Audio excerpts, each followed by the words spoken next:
Hey YouTube world, what it do? This is Kuhl's Comic Book Basement.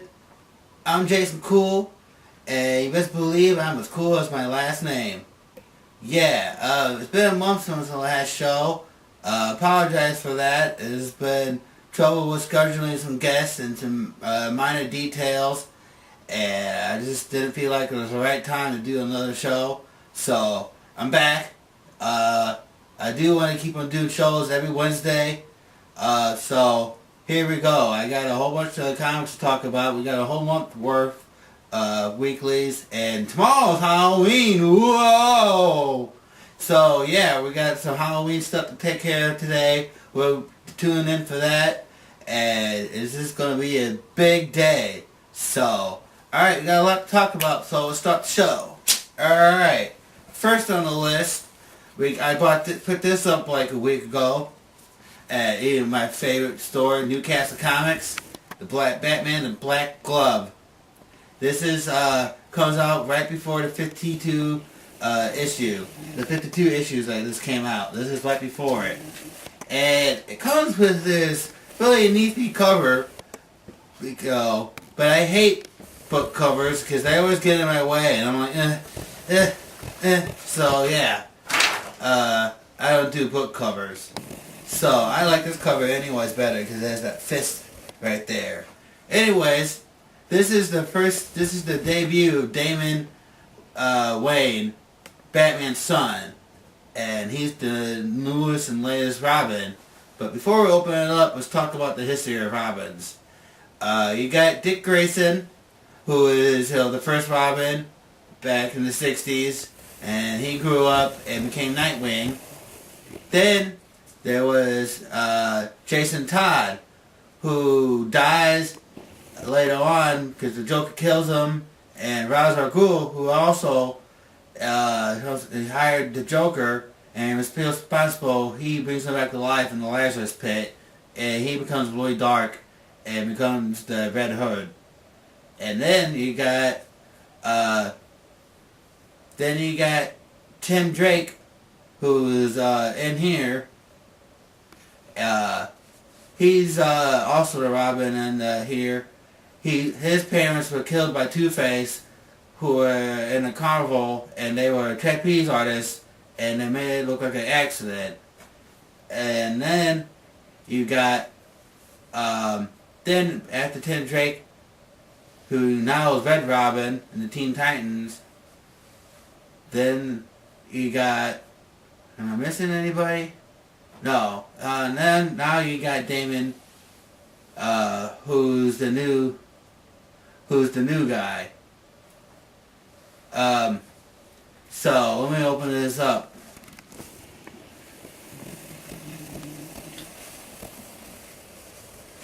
Alright, it starts off.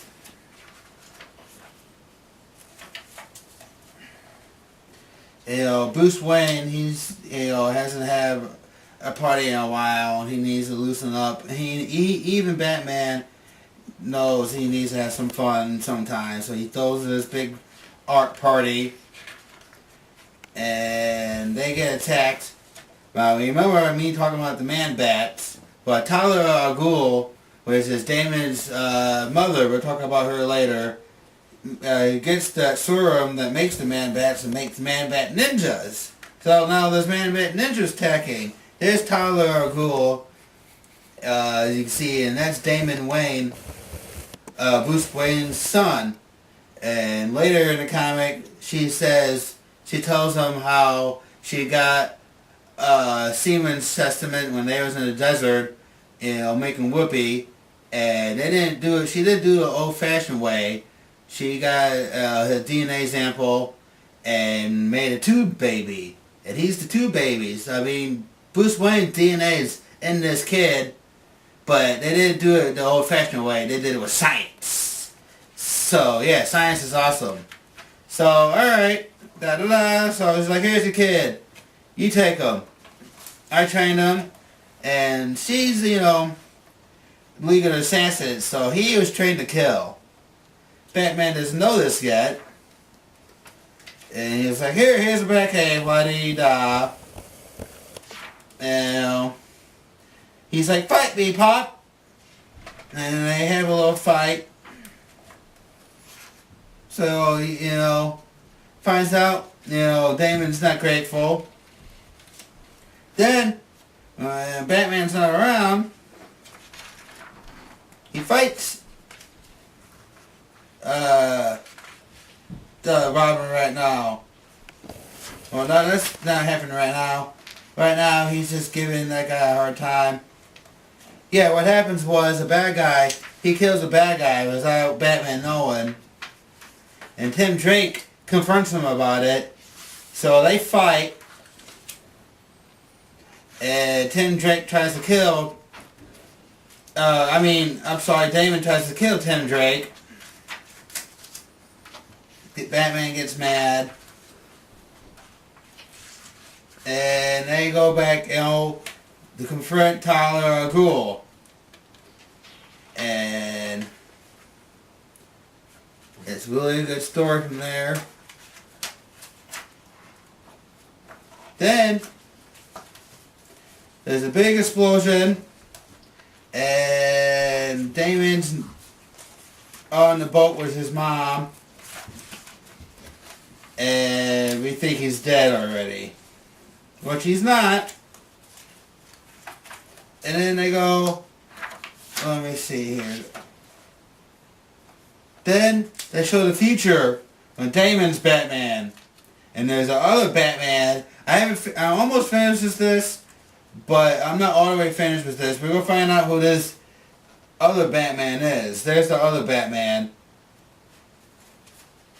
and then Damon kills him, even though his father doesn't want him to be dead. And then they go into the future. Or when I go back to the past, Tim Drake, this is the start of Batman Inc. This is Hero Society. Batman started these team of Batmans all across like Europe and all that, and they meet up. And there's a big murder mystery going on. And it ties in with Batman Inc. That's a really good story. Sorry, that took a while for me to talk about that, but it's a long story. And Batman Inc. is just ended from the F-52 series, and that's how that begins. And it's a really good read, so go get that right now. No, not right now, after the show. So, alright. So, earlier this month, I like to talk about this. An independent comic came out. And this is Rocket Girl, done by Amy. Amy was the artist. Amy Reader, and the writer was Brandon Monteclair. I'm on both their Facebooks. This is a really good story about a girl. Now it takes place. Excuse me. It takes place in the year 2013, but what the 80s thought would be the year 2013. She's a time cop, and she goes back to the 80s, and her future, like I said, is different from the actual future it is now. Like I said, what we would thought would be in the future in the from the 80s. And she has jets. She has a rocket jet. She's a police from the future, and she goes back in time to the 80s. And I love this artwork. Amy did a good job making it look realistic, and just screams out comics. I love the artwork. This is what real comics were made of. And see, here she is, and the cops trying to apprehend her, and she's like, nope. And then she solves a crime. It's a B, just some B criminal doing some B felonies, and that's like the whole story. She stops the bad guy, and she stops him, and then I guess for now, that's what she's gonna do: fight crime in the '80s. And I think that's a good idea. I knew about this comic book for quite some time from the internet, and I'm real excited to read about it. And I'm glad it came out finally, and I can't wait to see what happens next issue. So I'll be talking about this a lot. All right. Now we're going to talk about Hunger. This is Hunger. I'm excited about this. This robot, human robot you see here, he's a super being called Galactus. Galactus, he goes around eating planets. If you've seen him, you see a glimpse of him in Fantastic Four 2, the Silver story. You know, the guy Super Surfer flies around, you know, because he spared Super Surfer's planet, so he made Super Surfer into a super being also, who surfs around the galaxy looking for different planets for Galactus to eat. And that's the story that he had in Fantastic Four 2. So, this is him going to eat the Ultimate Universe. The Ultimate Universe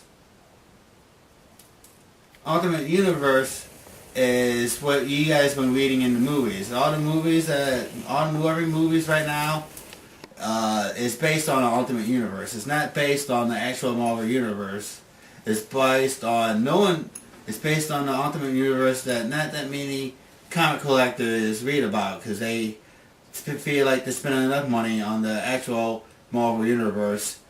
So, the Ultimate Universe is different, and they have different plots to all the superheroes, but most of them are all dead now.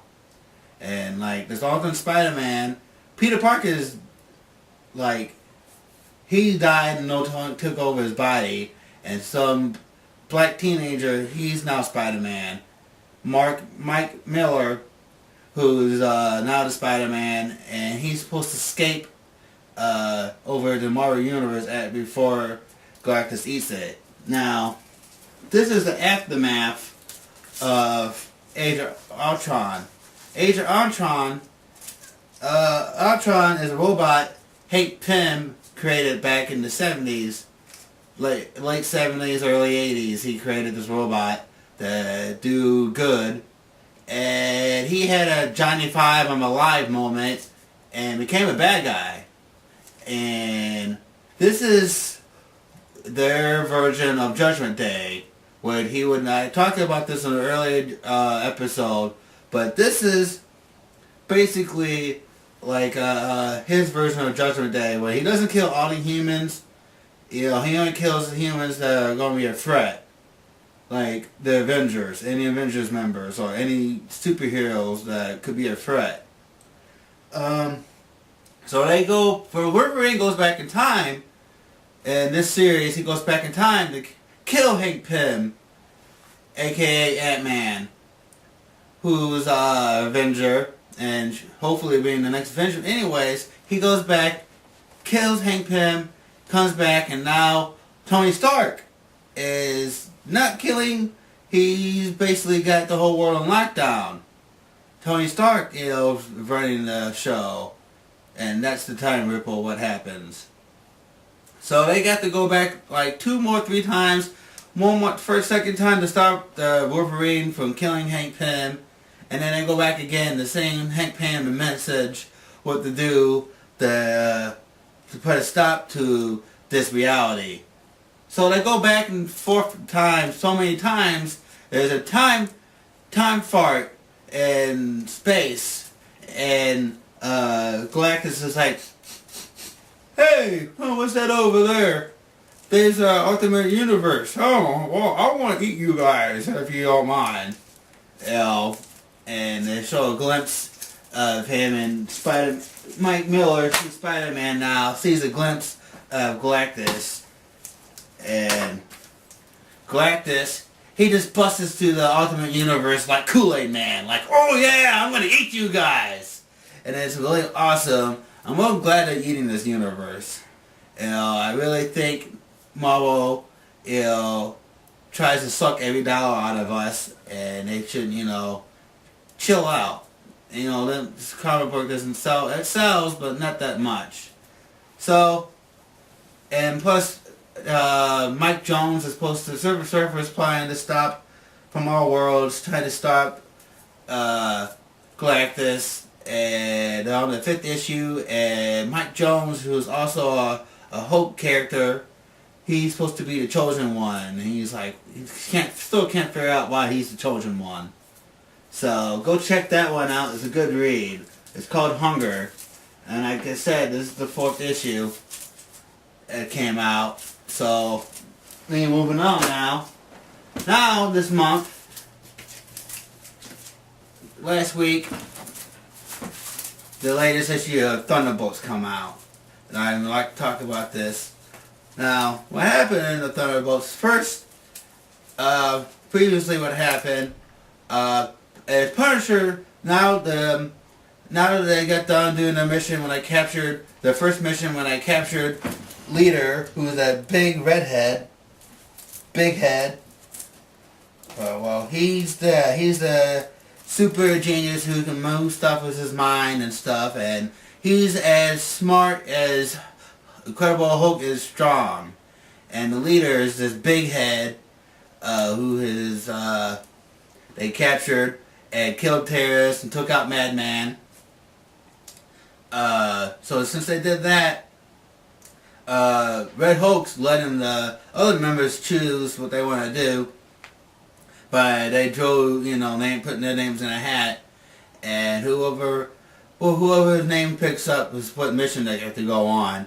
And Frank Castle, whose Punisher's name came up, and he wants to take out the biggest mafia family there is, the Perenegros. The Perenegros, tells them, we need to take out this family. And they're like, why do you want to need our help for? You can do that on your own time.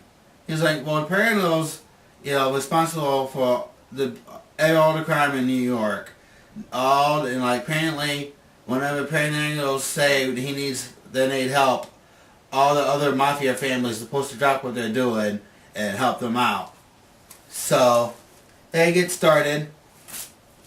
And then this is the issue where Deadpool, if you know from my interview with Fabian Nacia, Deadpool gets distracted a lot. And they're stuck in traffic on the New York bridge, and Deadpool gets bored. He's like, I'll go get some pizza. Yeah. So he's like, I'm going to just hop out of the van in the middle of traffic so I can go and get pizza. And Elektra's like, are you sure you don't want to walk around New York like that? And that's okay. Everyone thinks I'm Spider-Man.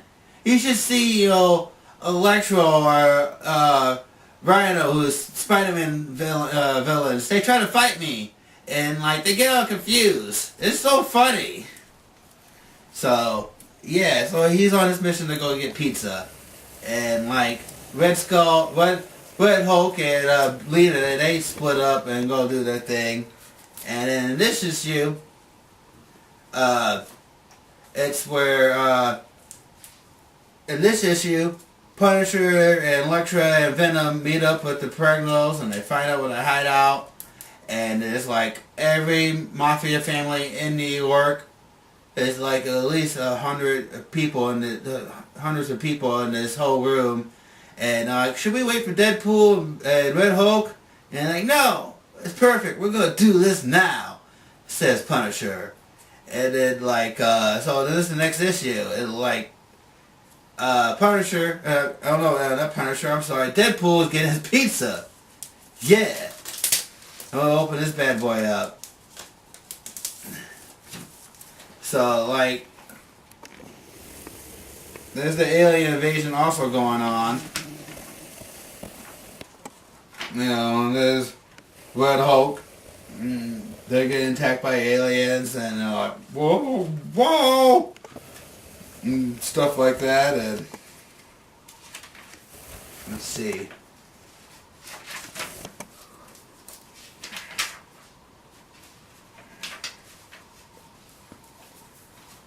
The issue before this, I showed you this last time. where he gets his ride from a careless guy for saving his life, and he's about to charge him like $300 because they went to one side of the town to the other totally opposite side of the town. So he's like, yeah, it's like $300 because we like crossed like 3 busted and all that. And he thinks he's going to shoot him, but he shoots an alien. He's like, hey, like I said, it's on the house. And he's like, yeah, that's what I thought, Deadpool says. And then he goes in there. He's like, yeah, hey, no, I know, I'm not Spider-Man. You're Deadpool. And the guys run off. And so he pays for he gets his own pizza, and he helps himself. And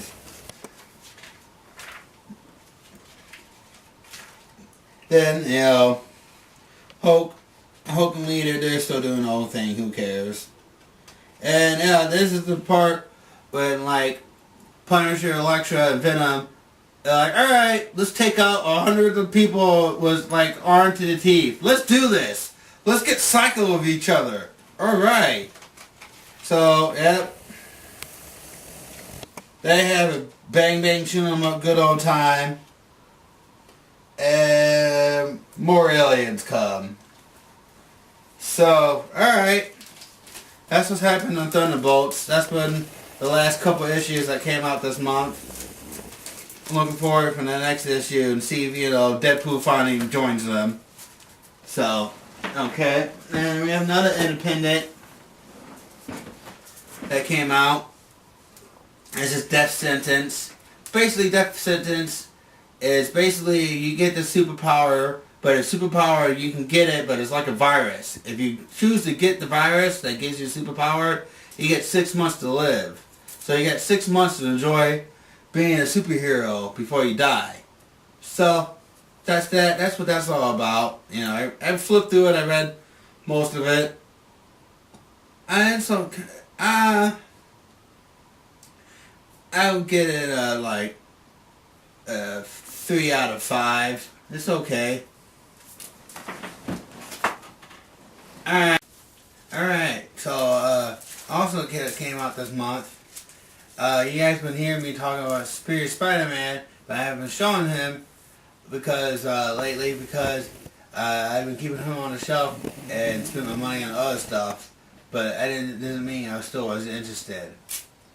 Superior Spider-Man, like I've been saying, Dr. Octavius is now taking over the body of Peter Parker, and Peter Parker is dead as a Dr. Octavius, and that was the ending of Amazing Spider-Man, issue 700. So now, soon after he killed and was posing as Peter Parker, Dr. Octavius finds out that Peter Parker's spirit was still looped to his body, and sometimes would even try to control Dr. Octavius, Peter Parker's body, but you know, and try to ruin his game, what he was trying to do. But so the end of that, Dr. Octavius beats Peter Parker in his brain and erases all the memories except for the ones that he came prior to. So this is where 2099 Spider-Man comes and seeks the help of today's Spider-Man, and Dr. Octavius doesn't know who this guy is because he erased that part of the memory of Peter Parker, and finds out he's from the future. It's like, oh crap, does he know about what I've done, you know, since it's 100 years from now? So when you find out and he doesn't know,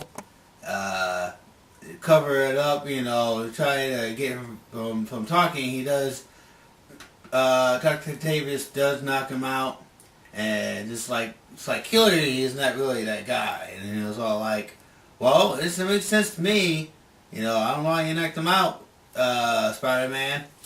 So they help go through this mission to help save 2099's future, and it's a pretty good read, and I like how it ended, and it opens up some more doors later on.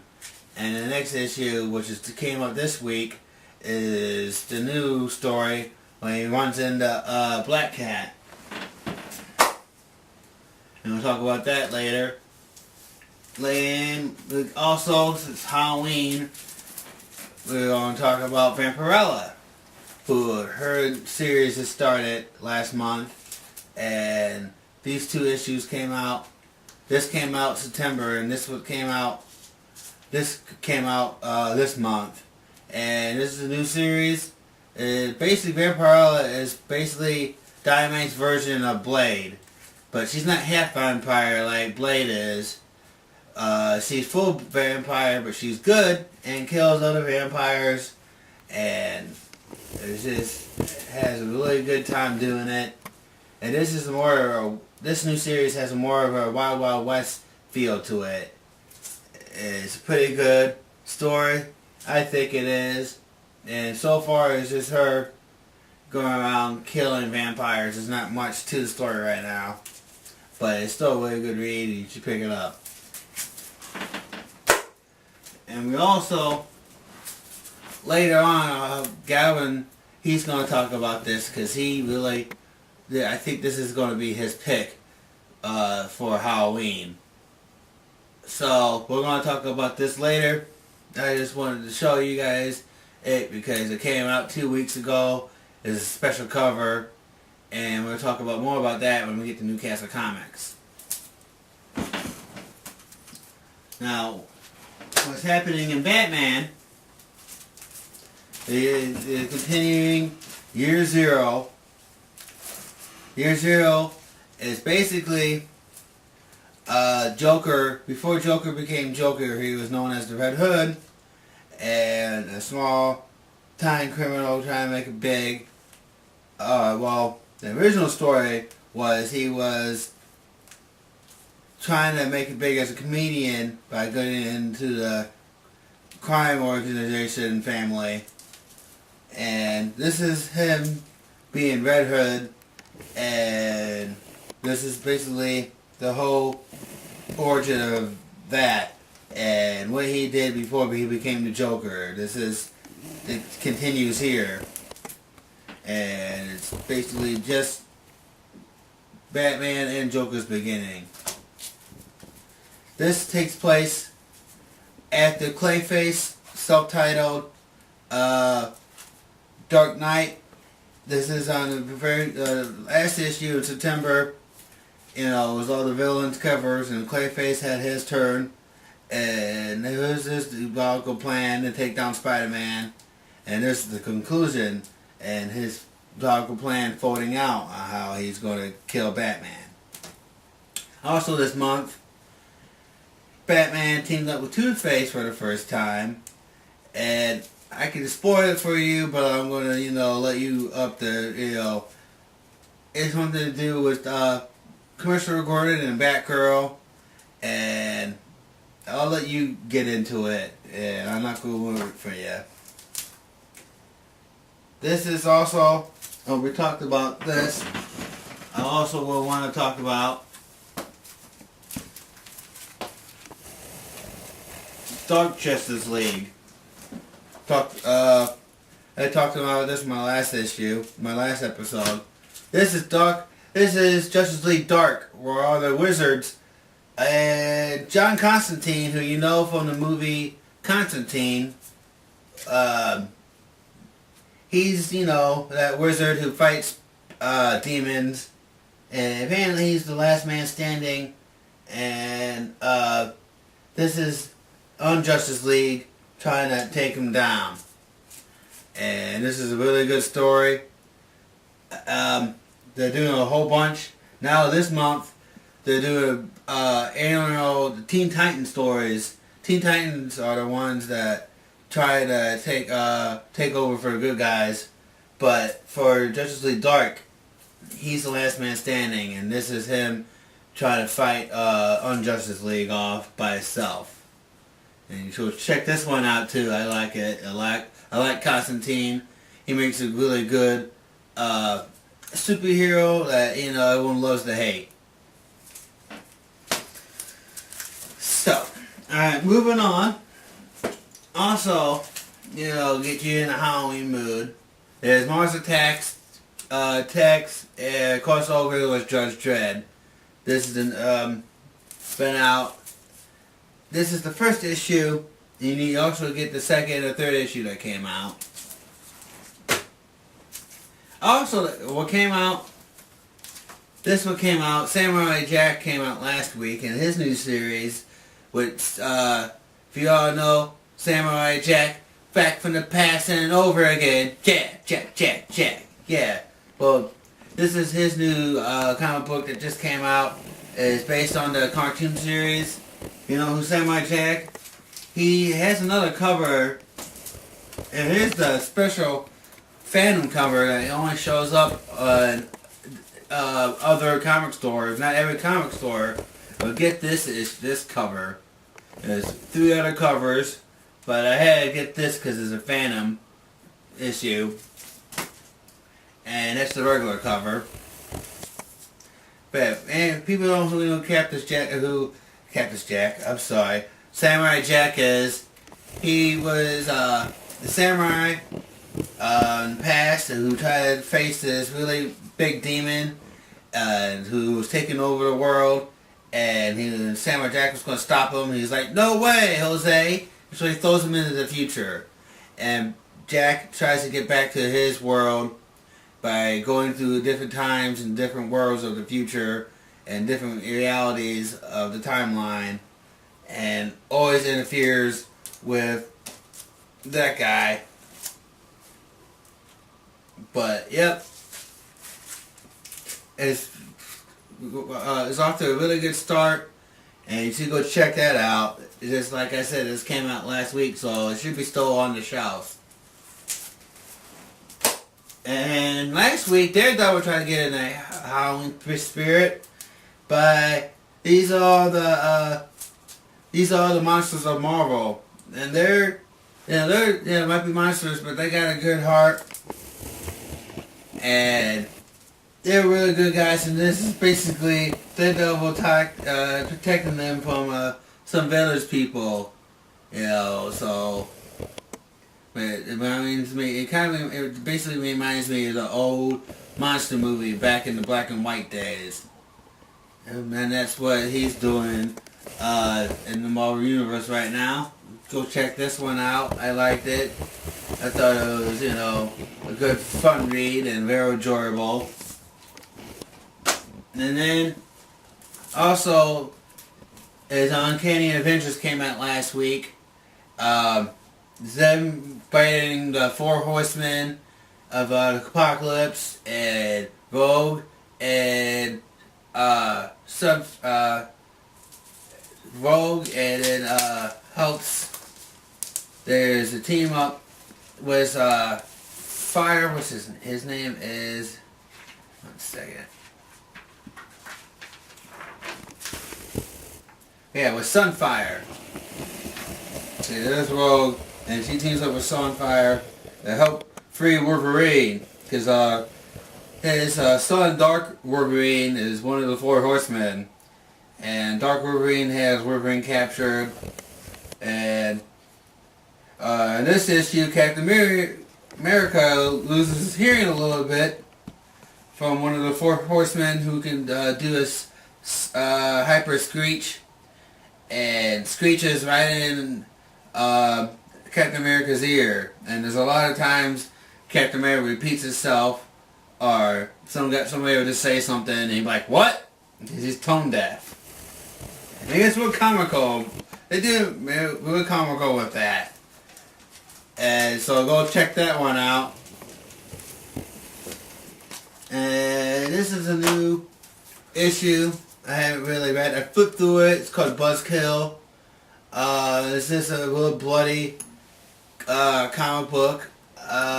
Seemed really good, and it's about story in the future, and that's basically for flipping through it, and that's what I got from it, and it seemed pretty good. See, I think you should go check that out because I know it's going to be. I read about it. And then there's Forever Evil, Justice League of America, where Teen Titans try to, help solve this whole problem of injustice, and they're on the search for the Justice League. Last but not least, we have Deadpool. Oh, the good, bad, and ugly. This is a 4 out of 5. This is basically in this one, Deadpool is not joking around anymore, and he's tired. Weapon X is his crap, and he wants to get out of there, and he just really goes on a killing spree. And like I said, he's just not telling a lot of jokes in this one, but they're coming to the conclusion, and by the next issue they'll be out, and that's how they're going to break out. And I can't wait to see how they break out. Captain America and Wolverine are going to be in there. Alright, so yeah, that's what we got for right now. When we get back, we'll be in Newcastle Comics, and we'll talk about more horror comics, and we'll talk about horror icons and who's everyone's favorite horror movie icon. Mine's Jason Voorhees. Not only because his name, I have the same name, and everyone likes to call me Jason Voorhees. But I like him because he's just in your face, and he, everything he does is just super hardcore. He doesn't play around like Freddy Krueger, and Freddy Krueger is pretty gay. So yeah, that's why I like Jason Voorhees, because he's just straight up hardcore to the bone and picks you up and breaks you in two, and it's awesome. So that's my favorite icon. So when we get to Newcastle, we'll be doing a lot of just talking about horror movies, and we'll talk to Galvin, and we'll talk to regulars at the comic store. And so until we get back to the basement, I'll see you then. Alright, we're back at Newcastle Comics, and tomorrow's Halloween, so today we're going to be a big deal on horror comics and horror icons. Talking about horror comics all day. Yeah.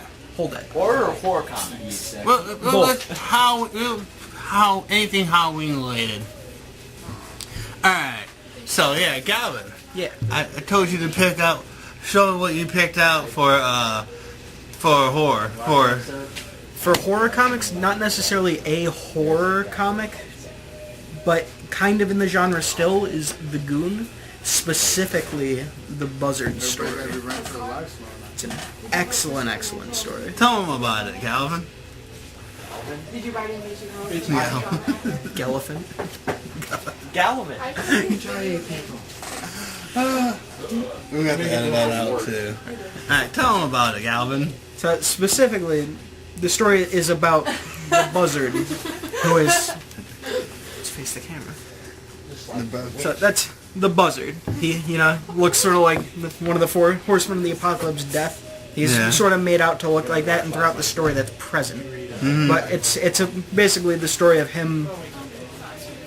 His backstory is that he had a curse put on him by a demon wearing a man's skin, and he can't die.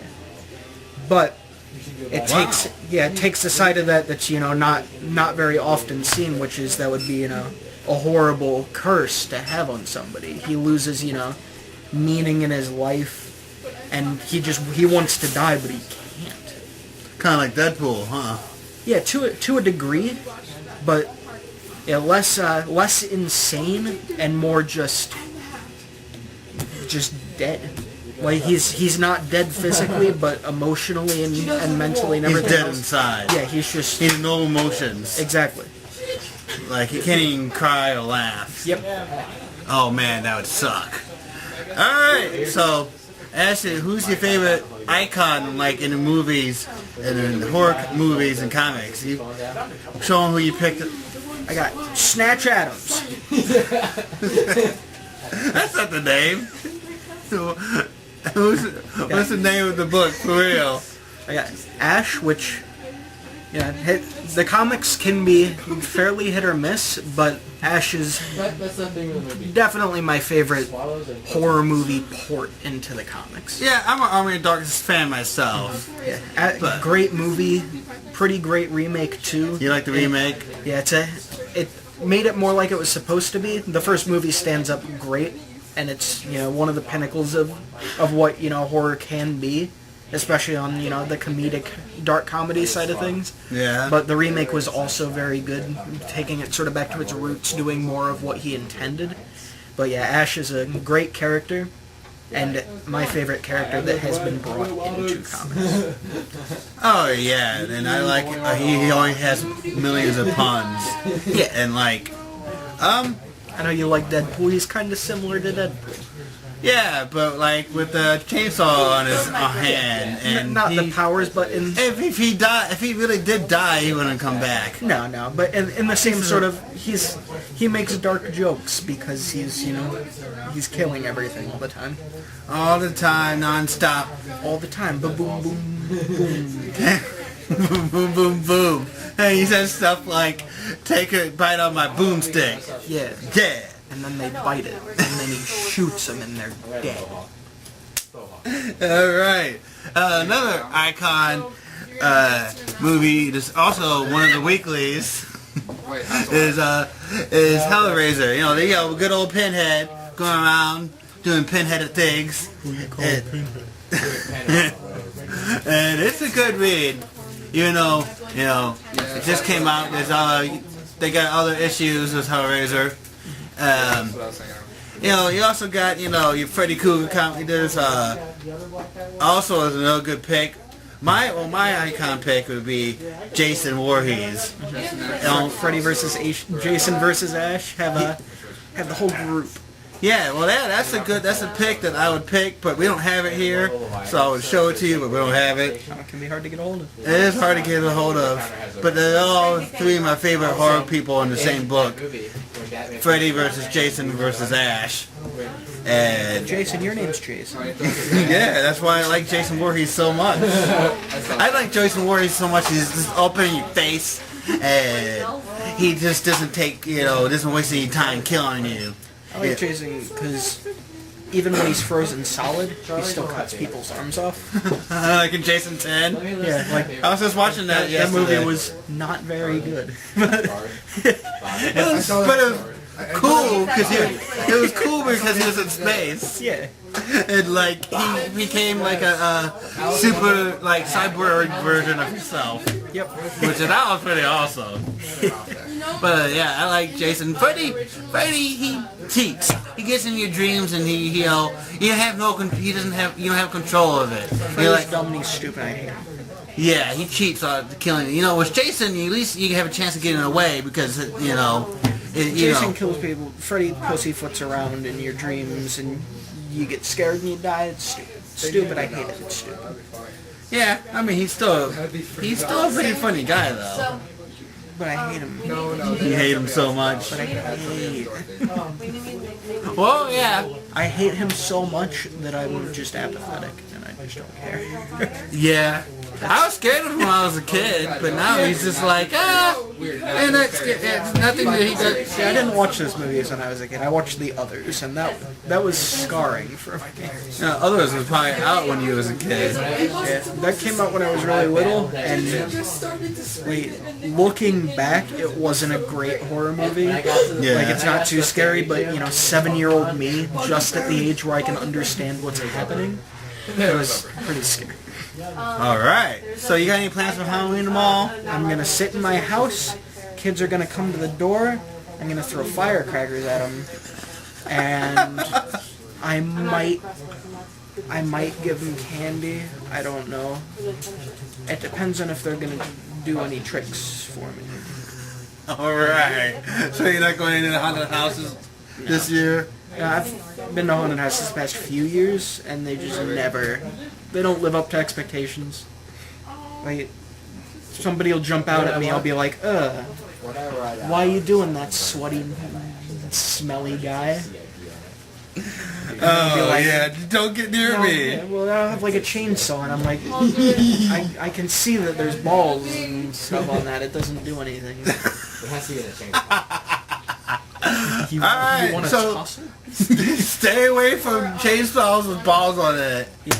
Alright. Stay away from balls. Alright. So we got a little off subject, but that's alright. You know, later on we're going to talk about more about the horror comics and what came out this month, and we'll do our weekly later on. And in a minute here, we're talking to Paul and Zach. They got some more picks for you for horror, and They're great fun. they're great fun. They're great fun. Oh yeah. And maybe we'll talk to more of the customers around here. But it's going to be a horror day in the Kuhl's comic book basement, everybody. Just make sure you stay tuned. Stay tuned. You watch.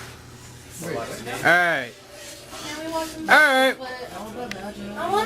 We're back.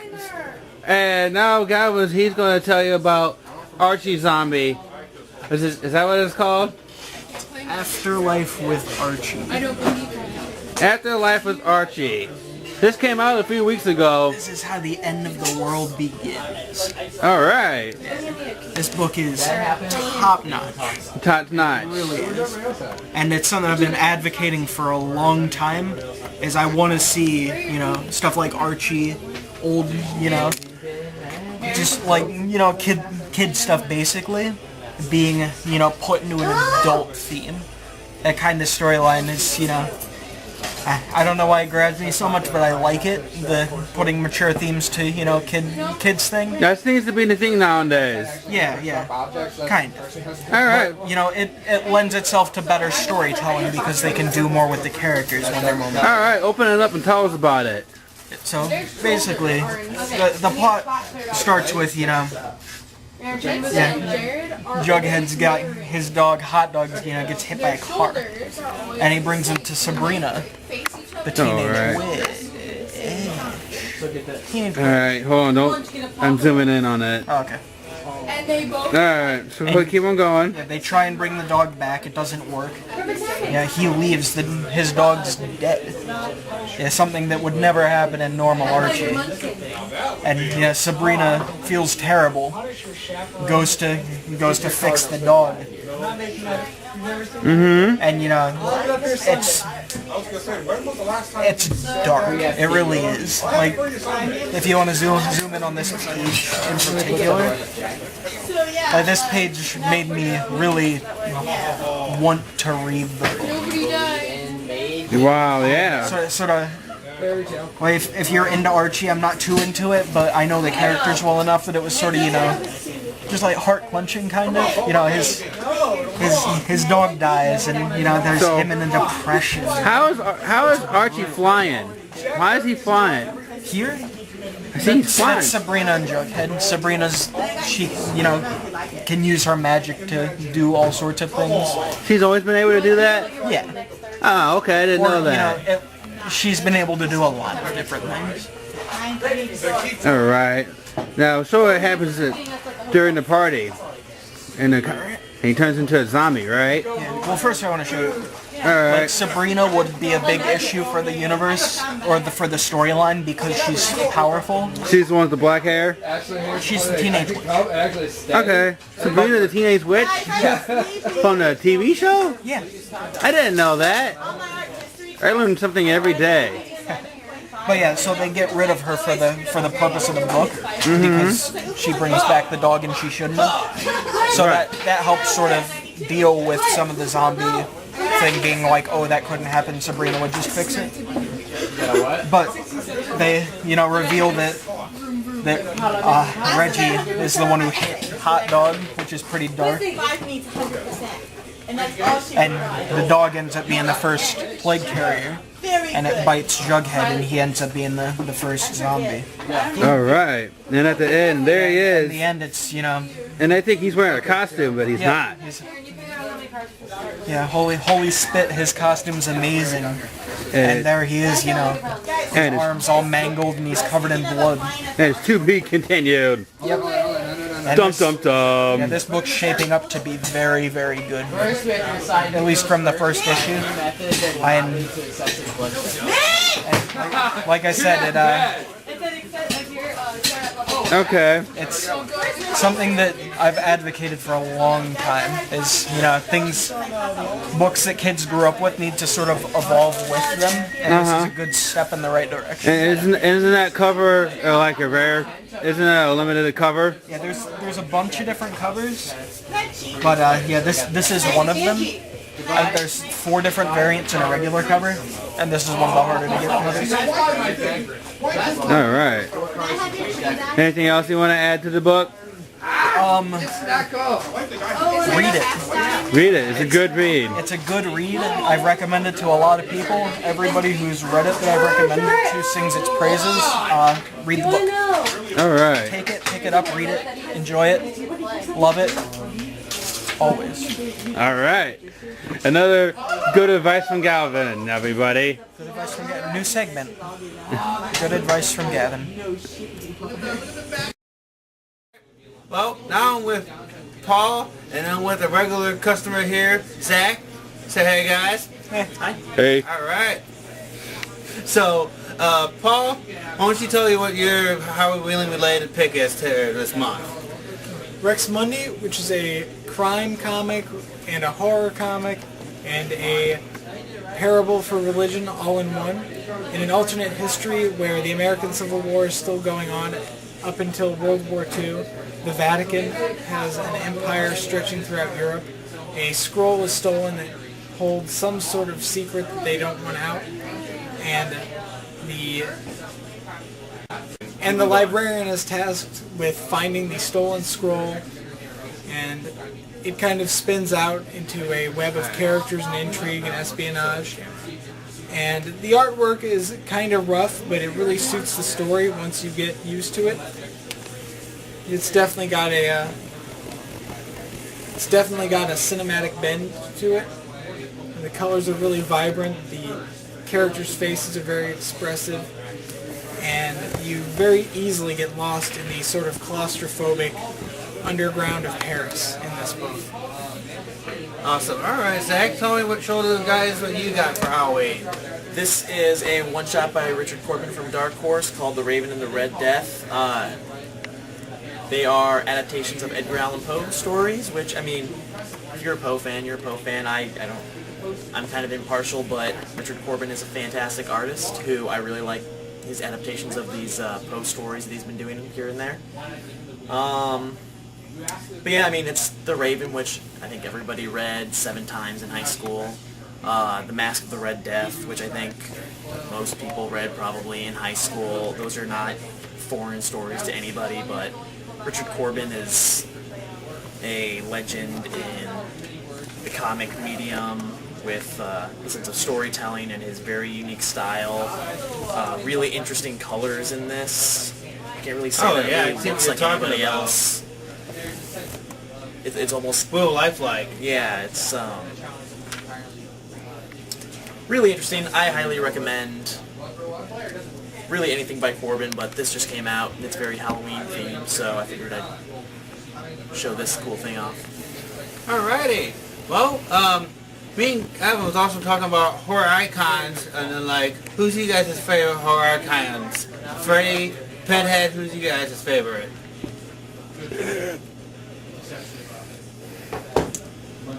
Go with Michael Myers. Michael Myers? Yeah, Mr. Halloween himself. He's pretty cool. I mean, I still like the Jason Voorhees, but Michael Myers, he's my second favorite slasher. How about you, Paul? Vincent Price. Doesn't matter what movie. Anything Vincent Price. No. I would probably have to go with I think Zach takes his answer back. I think I would have to go with The Abominable Dr. Phibes if I had to pick a movie, specifically by Vincent Price. Alright. Pick a bad one. No, Should've gone with Michael Forrest Myers Gump. is a good pick.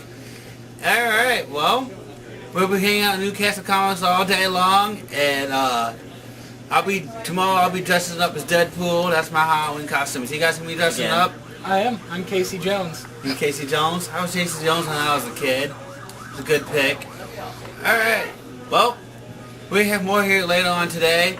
Just keep on watching. I'll be filling you in all day long. Keep tuned. Hey, this is Newcastle Comics, and I'm with another regular who also does Dungeons and Dragons.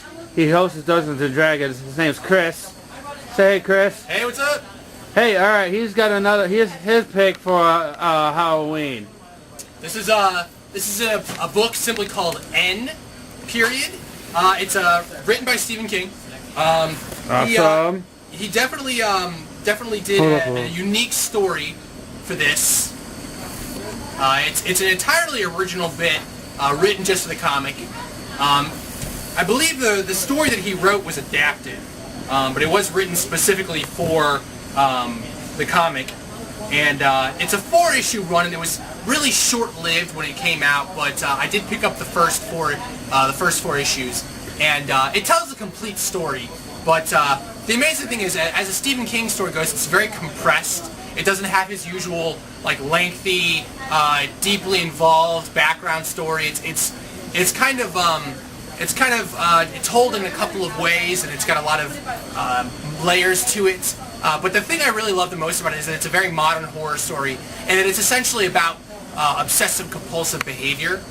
This guy basically finds these mysterious rocks out in the middle of nowhere. Whoa. And they're like arranged in a very bizarre pattern. And as soon as he sees the pattern, he sees something else hiding behind the pattern. And it's some sort of like supernatural entity that's going to bring about the apocalypse. And he has these visions. And he tries to forget about it, but as soon as he sees the scene, he starts noticing the pattern sprouting up in other places. And eventually he just starts kind of going insane, seeing all these patterns. And it starts spreading. Like his compulsion starts getting to other places. And the more people hear about this circle of rocks that he discovered, the more people get infected by it. Until eventually it does bring about an apocalypse of some sort. It's a very chilling book, especially if you're at all interested in like malevolent psychology. It's got kind of a Lovecraftian thing going on without being too overt. It's a great series, very affordable. You can get it online, and it's just one of the best Stephen King adaptations in the comic book world. Oh, okay. So, they can only find that in a comic book. They can't find it, read it in the movies. They can't get the movies. No, never put in short story form. Never made as a film. It would make a pretty good bit for an anthology, but it's just a little too short. It's mostly concept driven. The artwork by Maleev is really incredible. I mean, I wouldn't recommend it if the artwork wasn't really good, but it's some incredible artwork. Very chilling. A lot of moments that are just really creepy.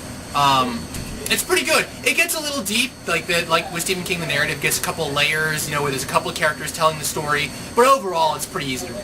Wow, I didn't know Stephen King did comic books. Oh yeah, he does a bunch of comic books. The Dark Tower and stuff like that. But this is one that's really easy to pick up and read right away. You don't have to know the backgrounds. It's 4 issues, and it's just a really tight story. For Stephen King, especially, I guess the credit really goes to the adaptation that Mark Guggenheim did, who's done Wolverine and Spider-Man, and he really knows how to tighten things up and make it work the comic. All right. Well, that was very informative, sir. Thank you very much. No problem. And Chris, he does, like I said, he does Dungeons and Dragons every Wednesday. If you want to, go check it out. I'm Dungeon Master. He's a Dungeon Master. Thank you, Chris. All right. All those cool reads also. And here's some other stuff that would come out that's Halloweenish. These just came out also. They're doing a lot this week. You got Fear, Fall. Well, it's hard for me to pronounce that one. Well, anyways, you can also catch Walking Dead.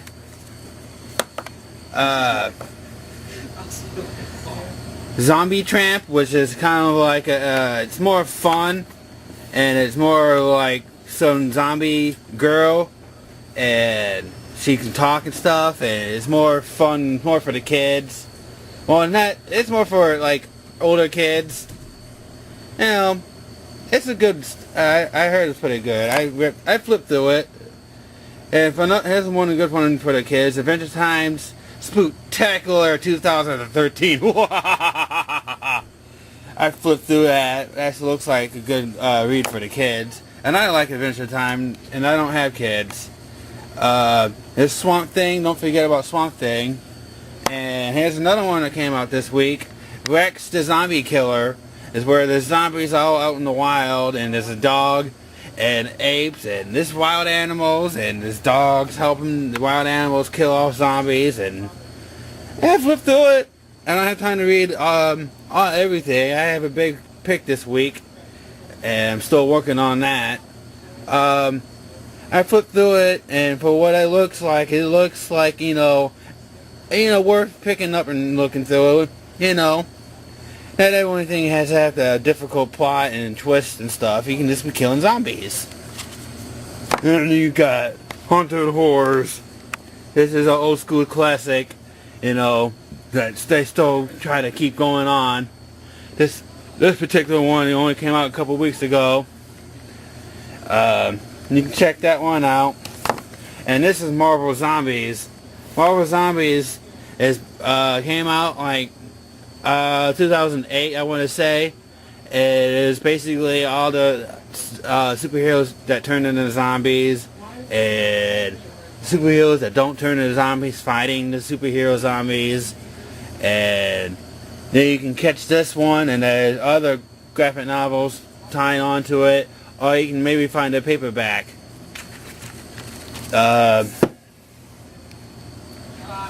There's that one again. Alright, well, you can catch those and a whole bunch of other horror comics. A lot of the icon legends like Leatherface, Jason, Freddy, and like the one I mentioned earlier, Freddy versus Jason versus Ash, that's a really good one. I'm still looking to buy it for myself, but I know what it's all about, and I know it's good. Catch those and other ones. Alright, well, I'll be back home, and I'll go over my weekly, and we'll go over what's going on to the next show. Alright, I'll catch you in the basement.